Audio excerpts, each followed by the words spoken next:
तो ये कहानी एक ऐसे लड़के की है जिसके पास खास किस्म की पावर्स थी। इसका नाम डोंगसू था। वो अपना ही गाना कंपोज किया हुआ जो उसने खुद बनाया था गुनगुनाता हुआ बस स्टेशन पर जा रहा था। तभी कुछ लोग आते हैं और उसको उठाकर ले जाते हैं। ये दरअसल लोगों को अगवा करके उनके जिस्म के हिस्सों को बेचा करते थे। वो डोंगसू को उठाकर एक डॉक्टर के पास ले आए थे, जहाँ पर वो डॉक्टर सर्जन उसके जिस्म के सभी हिस्सों को निकाल लेता है। डोंगसू तकरीबन मर चुका था, मगर हैरानी वाली बात ये थी फिर भी वो ये सब करता हुआ डॉक्टर को देख रहा था। डॉक्टर ने उसकी दोनों आंखें निकाल दी ट्रे में रख दी थी और खुद फोन पर बात करने चला जाता है। उधर ही हम देख पाते हैं डोंगसू के जिस्म से कुछ अजीब से टेंटिकल्स बाहर आते हैं और उसका सारा जिस्म ठीक होने लगता है। डॉक्टर उसे देखकर बहुत ज्यादा डर गया था, क्योंकि डोंगसू ने खुद ही अपनी आंख को उठाकर लगा लिया था। जैसे ही वो अपनी दूसरी आंख को वहाँ पर ढूंढता है, डॉक्टर वहाँ पर गुंडों को बुला लेता है, जिससे अब डोंगसू वहाँ से भाग गया था। फिर कुछ दिन बाद उसी शहर में एक हादसा होता है। एक बहुत ही खूबसूरत औरत की मूर्ति को किसी ने सड़क के बीचों बीच लाकर रख दिया था। सब लोग उसकी तरफ देख रहे थे क्योंकि वो बहुत ज्यादा खूबसूरत थी। जैसे ही सब उसकी तस्वीरें लेने लगते हैं तो उस मूर्ति से खून टपक रहा था। यहाँ पर पता चलता है कि वो कोई मूर्ति नहीं थी, बल्कि जीता जागता एक इंसान था जिसको मूर्ति बना दिया गया था। आहिस्ता आहिस्ता ये खबर हर जगह पर फैल जाती है। वहाँ पर पुलिस भी आ गई थी। इंस्पेक्टर बहुत देर तक उसकी इन्वेस्टिगेशन करवाते हैं, जिसमें उन्हें पता चलता है कि उसमें पी और एन नाम के दो सिंबल्स हैं। वहीं पर हम डोंगसू को देखते हैं, जिसने अब अपनी एक आंख पर पट्टी बांध ली थी और अपनी दुख भरी जिंदगी जी रहा था। एक रात बैठा हुआ जब वो अपने ही बनाए हुए गाने की प्रैक्टिस कर रहा था तो अचानक से उसकी आंख में दर्द होने लगा था। जो आंख उसकी गायब थी उसको अचानक से एस्ट्रोलॉजी नजर आती है, जिसमें वो बिल्कुल वही लफ्ज देखता है जो उस मूर्ति के जिस्म पर बना हुआ था। उसको और भी बहुत सारी चीजें नजर आती हैं, जिससे ये पता चलता है कि डोंगसू की आंख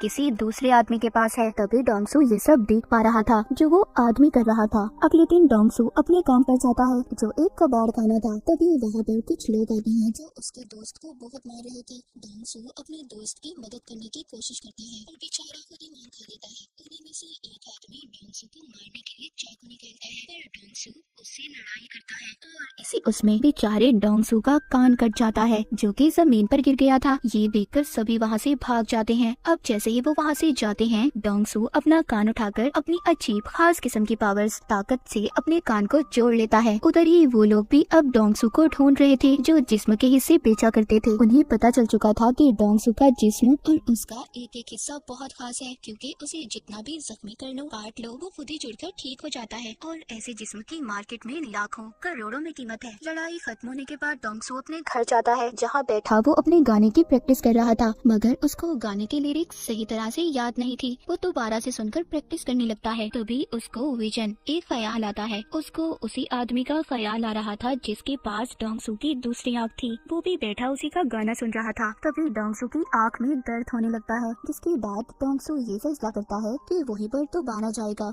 जहाँ पर उसे ले जाया गया था और अपनी आँख को ढूंढेगा। मगर वो लोग उसको पहचान लेते हैं जो उसके पीछे पड़े थे। वो उसको पकड़ने की कोशिश करते हैं। वो उनसे बचकर भाग रहा था, पर तभी उधर ली नाम की लड़की आकर उसे बचा लेती है। ली कहती है, मैं जानती हूँ तुम डोंगसू ही हो ना। जिसके बाद वो उसकी टांग पर अपना चाकू निकालकर एक कट मारती है और वो देखते ही देखते खुद ही ठीक हो जाता है। डोंगसू ली से बचकर वहाँ से भाग जाता है।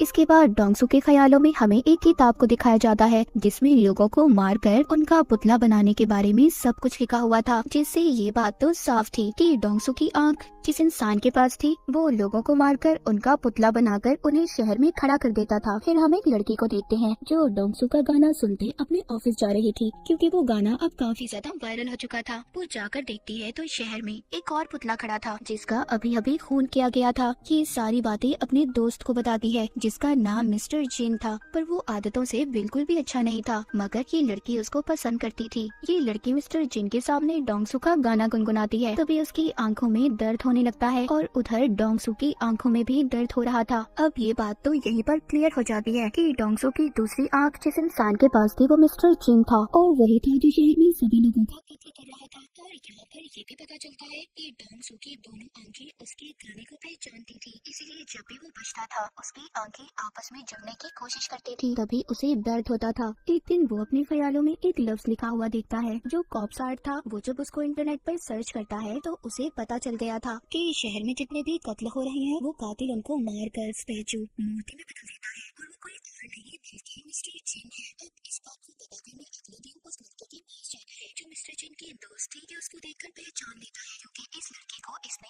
ख्याल में देखा था। ये उसे पूछता है कि कल तुम किस आदमी के साथ थी, वो कौन था। वो लड़की इसको कुछ भी नहीं बताती और डरकर चली जाती है। उसे ऐसा लग रहा था कि ये उसको छेड़ रहा है। अब डोंगसू किसी बात के बारे में भी नहीं जानता था। उसको तो ये भी नहीं पता था कि कातिल दिखता कैसा है। डोंगसू अब एक एस्ट्रोलॉजर के पास जाता है और उसको उन सिंबल्स जो उसने देखे थे और उन तारीखों के बारे में बताता है जब खून हुए थे। एस्ट्रोलॉजर उसको बताती है कि सब आपस में जुड़ी हुई चीजें हैं, इन सब को मिलाकर कल की तारीख भी मिलती जुलती है। मतलब डोंगसू ये बात तो समझ गया था कि कल भी खून होने वाला है, पर कब कहा ये बात वो नहीं जानता था। उधर ही वो लड़की जो मिस्टर जिन को पसंद करती थी, उसकी दोस्त भी थी, वो उसके घर जाकर यहाँ वहाँ घूमने लगती है, जिससे उसे वो किताब मिल जाती है जिसमें मरे हुए लोगों को पुतला कैसे बनाना है सब लिखा था। उसको भी ये बात पता चल चुकी थी कि जितने भी कत्ल हुए हैं उन सब के पीछे मिस्टर जिन का हाथ है। अगले ही दिन दोबारा से शहर में पुतला खड़ा था। जब सब उसको देखने चाहते हैं, उधर वो लोग भी थे जो डोंगसू के पीछे पड़े हुए थे। वो उसको देख लेते हैं और पकड़ने की कोशिश करते हैं, उसको मारने वाले थे। तभी उधर लिया जाती है जिसने एक बार फिर से डोंगसू को बचा लिया था। वो डोंगसू को बताती है कि मैं एक नॉवेलिस्ट हूँ जो कि कनेक्ट नाम के नॉवल को लिख रही हूँ, जिसमें सुपर ह्यूमंस ताकतवर लोगों के बारे में बताया जाता है कि कैसे उनके जिस्म के हिस्से अलग करके भी वो आपस में जुड़ जाते हैं। अब खैर ली ने डोंगसू की जान बचाई थी। वो उसको थैंक्स बोलता है, उसका नंबर लेता है, जिसके बाद डोंगसू वहाँ से चला गया था। दूसरी तरफ हम मिस्टर जिन के दोस्त को देखते हैं जो काफी परेशान थी क्योंकि उसको मिस्टर जिन की सच्चाई के बारे में पता चल चुका था और उसको अपने साथ छत पर ले जाता है। मिस्टर जिन की दोस्त कहती है मैं सब जानती हूँ, तुमने किस किस को मारा है और उन सभी पुतलों के बारे में भी। जब ये बातें वो बता रही थी तभी वो आदमी आकर चुपचाप इनकी बातें सुन लेता है जिसको पहले ये सब बता रही थी। उसका फोन बच जाता है जिससे मिस्टर जिन उसको देख लेता है, उसको पकड़कर बहुत ही बेरहमी से मारता है और फिर उसे नीचे गिरा देता है। मिस्टर जिन की दोस्त भी ये सब देखकर बेहोश हो गई थी।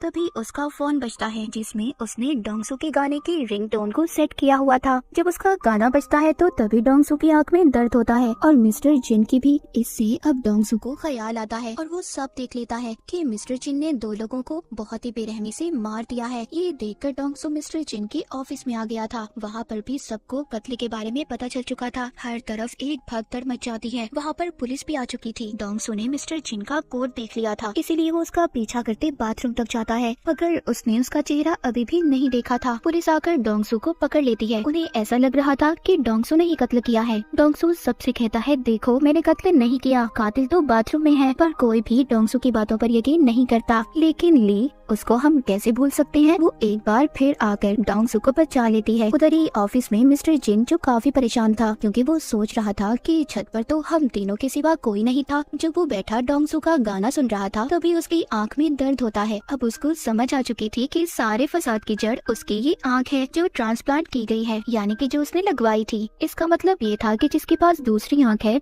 वो सब देख सकता है जो मिस्टर जिन कर रहा था। एक दिन डोंगसू ली को अपने घर लेकर जाता है और उसे सब कुछ बताता है। वो शुरू अपने बचपन से करता है कि कैसे वो एक दफा पेड़ से गिर गया था, उसकी टांग टूट गई थी, मगर वो खुद ब खुद ठीक हो गई, जिस वजह से मेरे सभी दोस्त मुझे मॉन्स्टर बुलाने लगे और मेरे घर वालों ने भी मेरा साथ छोड़ दिया। उस रात के बारे में भी बताता है जब इसको अगवा करके कुछ लोग ले गए थे और उन्होंने उसकी आंख को निकाल लिया जो मिस्टर जिन के पास है और वही है जो शहर में सबको मार रहा है। बस मैं उसको पकड़वाना चाहता हूँ, पर मैं उसके बारे में कुछ भी नहीं जानता। ली सब बातें सुनकर हैरान हो गई थी। वो कहती है तुम परेशान मत हो, मैं तुम्हारा साथ दूंगी, और उसको एक चश्मा भी लगाती है। कहती है इससे तुम्हारा कोई मजाक नहीं बनाएगा और ना ही लोग तुम्हें पहचान पाएंगे। जब वो मार्केट में कुछ लेने जाते हैं तो उधर डोंगसू के पोस्टर लगे हुए थे। पुलिस उसको ढूंढ रही थी, लेकिन अचानक से उसकी आंख में दर्द होने लगता है। वो देखता है कि मिस्टर जिन उसकी तस्वीर बनाकर उसे कह रहा था कि मेरे मामले से दूर रहो, नहीं तो बेमौत मारे जाओगे, क्योंकि वो जान चुका था कि जिस आदमी की आंख उसे लगाई गई है वो कोई और नहीं बल्कि डोंगसू है। और उसे साथ ही होने वाले अगले कत्ल के बारे में भी पता चल जाता है। रात को जब डोंगसू मिस्टर जिन को ढूंढने निकलता है तो उसको एक आदमी मिलता है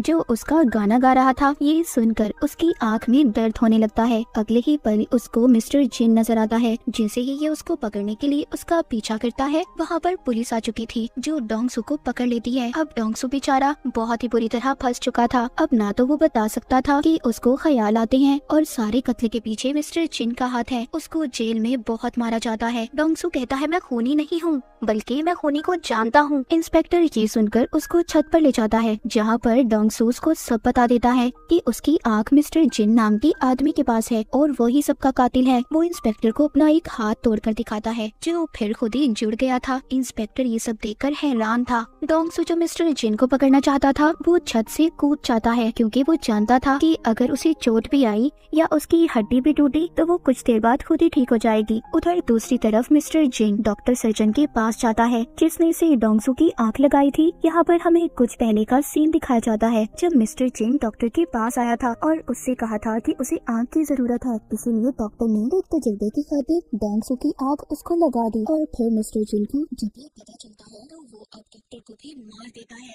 जब वो लोग चेक करने आते हैं जो डोंगसू को पकड़ने के चक्कर में थे तो वो जब डॉक्टर को मरा हुआ देखते हैं उन्हें सब पता चल जाता है कि मिस्टर जिन ने डॉक्टर को मारा है। ली और डोंगसू दोनों डॉक्टर को ढूंढने की तलाश में थे। ली एक आदमी को देखती है जो उन्हीं लोगों ने डोंगसू के पीछे लगाया था जो जिस्म के हिस्से बेचा करते थे। ली उसको पकड़ लेती है और उसे मार देती है। उधर दूसरी तरफ डोंगसू बहुत खुश था क्योंकि उसका बनाया हुआ गाना उसका फेवरेट सिंगर लॉन्च करने वाला था। तभी मिस्टर जिन अपने फोन पर नंबर डायल करता है। डोंगसू भी उसे देख पा रहा था। यहाँ पर पहली बार दोनों की बात होती है। डोंगसू से पूछता है कि तुम लोगों को क्यों मार रहे हो। वो उसको बताता है कि मुझे कैंसर है और अगर इस बीमारी की वजह से मैं जिंदा नहीं रह सकता तो कोई भी इंसान जिंदा नहीं रहेगा। और तुम आगे आगे देखो मैं लोगों को कैसे मौत देता हूँ। वहीं पर अब ली के मारे हुए आदमी की लाश भी पुलिस को मिल गई थी और साथ ही साथ मिस्टर जिन के खिलाफ सबूत भी। जब ली डोंगसू से मिलती है तो वो अपनी गर्दन पर किक मारती है जो देखते ही देखते खुद ही ठीक हो गया था। यानी कि इसका मतलब ये था कि ली भी कनेक्ट थी। वो कहती है शायद हम जैसे और भी लोग होंगे। दूसरी तरफ मिस्टर जिन डोंगसू जैसा बनकर उसी सिंगर के पास चला जाता है जिसने डोंगसू को बुलाया था। उस सिंगर को वो मार कर अगवा कर लेता है और साथ ही डोंगसू को धमकी देता है कि अगर रात तक वो उसके पास नहीं आया तो वो सिंगर को मार देगा। पर वो लोग डोंगसू को पकड़ लेते हैं जो उसके पीछे पड़े थे जो ऑर्गन्स यानी कि जिस्म के हिस्सों को बेचा करते थे। ली उसे कहती है तुम जाओ, इन्हें मैं संभाल लूंगी। ली उन गुंडों का मुकाबला करती है पर जब एक आदमी उसके चेहरे पर कट मारता है जो खुद ही ठीक होने लगता है। ये देख कर वो लोग बहुत खुश हो गए थे कि पहले तो सिर्फ वो डोंगसू ही था पर अब ये लड़के भी जिन्हें बेचकर ये बहुत सारे पैसे कमा सकते थे। लेकिन देखते ही देखते ली उन पर भारी पड़ रही थी और वहाँ से भाग जाती है। उधर पुलिस को भी मिस्टर जिन के खिलाफ सारे सबूत मिल चुके थे। उनको पता चल चुका था कि मिस्टर जिन डोंगसू बनकर घूम रहा है। डोंगसू भी उस जगह पर पहुँच गया था जहाँ पर मिस्टर जिन ने उसे बुलाया था। वो ये बात भी जानता था कि मिस्टर जिन को लड़ना नहीं आता, वो तो सिर्फ लोगों के डर का फायदा उठाकर उन्हें मारता है। तभी मिस्टर जिन आकर उधर गैस छोड़ देता है जिससे डोंगसू बेहोश हो गया था। वो उसको उठाकर अपने साथ ले जाता है। उधर ली भी एक मॉन्स्टर के पास गई थी और उसे कहती है कि तुम्हारे जागने का वक्त आ चुका है, जो कि डोंगसू और ली की तरह ही था। ये उसको अपने साथ ले जाती है। यहाँ मिस्टर जिन डोंगसू को उस जगह पर ले आया था जहाँ पर उसने सिंगर को